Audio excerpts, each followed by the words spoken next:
The reaction I've gotten from people after reintroducing them to Speed Racer after probably decades has been absolutely incredible. Over the last few months, I've been receiving hundreds of comments from people shocked at how violent it was, how varied his adventures are, but mostly how violent it was. This is no surprise to anyone who's familiar with Tatsunoko's early works, which seem to become brazenly more and more violent over just the course of a few years.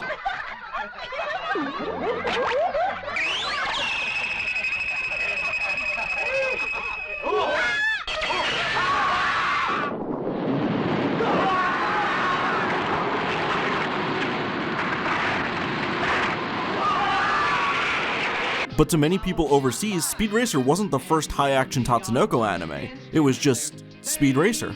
An anime so iconic to Western television that I'm sure there's plenty of anime fans that don't even know it's anime. But with that level of notoriety, how is it that no one remembers the episode where the jewel thief fell into a pit of lava? Or the episode where Speed had to liberate a desert slave colony? Or how about the one where they crash land on a deserted island littered with dead bodies and Nazi memorabilia? Well, there's a reason why people don't seem to remember these episodes as well. But before I talk about that, I need to explain why Speed Racer is important to pop culture in the first place. During the 60s, action-oriented cartoons aimed at the young boy demographic were few and far between. There was Space Angel, the successor to Clutch Cargo that, even at the time of release, appeared dated. But it wouldn't be until 1964 when kids would get their first look at high-action TV animation.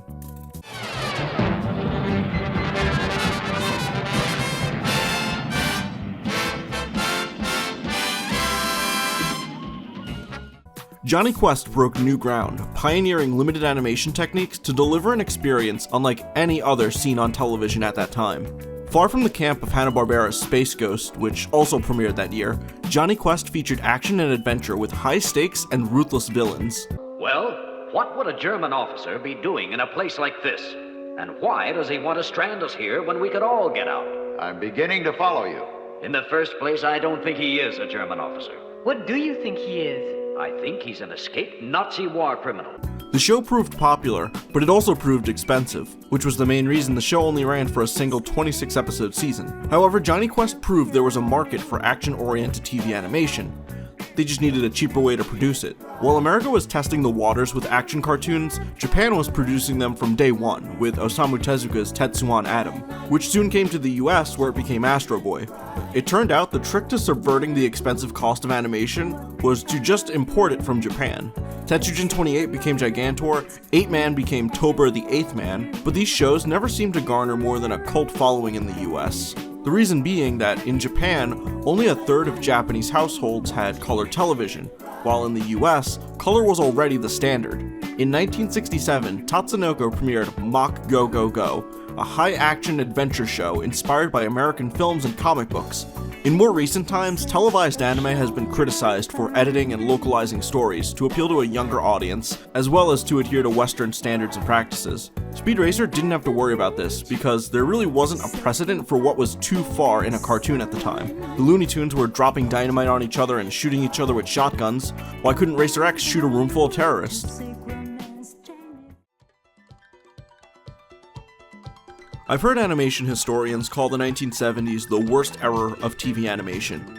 It was a time when the airwaves were filled with uninspired Scooby-Doo clones and family-friendly celebrity tie-in shows, which were also kind of like Scooby-Doo clones.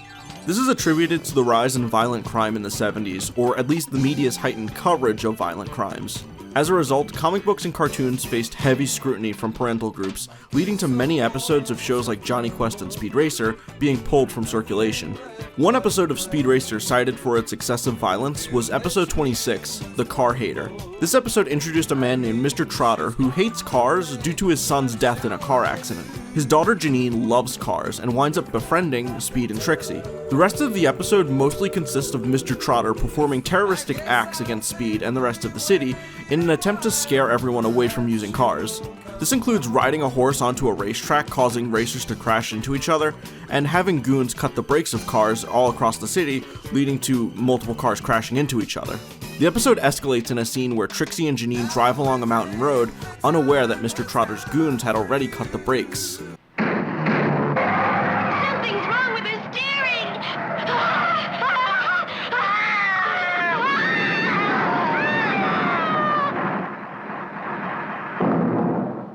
By the 1970s, Translux, the company that adapted Speed Racer, realized it was more profitable to sell electronics than make cartoons, and so the rights to Speed Racer passed hands. While reruns occasionally played in syndication, there was no merchandising attached to the show, and it was mostly just used by local stations to fill time.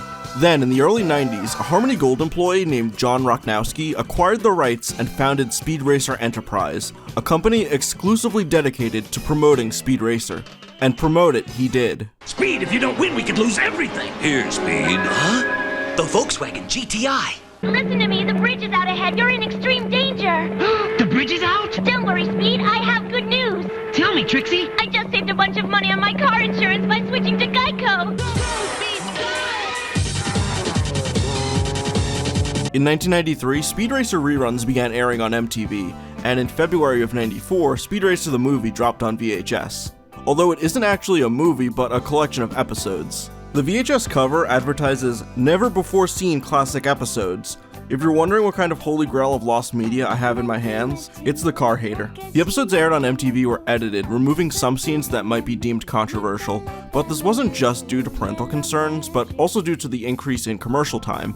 When Speed Racer premiered, shows usually had about 5 to 6 minutes of commercials in a half-hour block, but by the 90s, it had been increased to about 7.5 to 8 minutes. These edited episodes were the same version aired on Cartoon Network starting in 1996, and since this version was advertised so prominently, the redesigned logo even still being associated with the series to this day, it makes sense that these edited versions of the episodes are the ones that most people remember. Dogs should not drive. Speed. Huh? The Volkswagen GTI. Faster, Speed.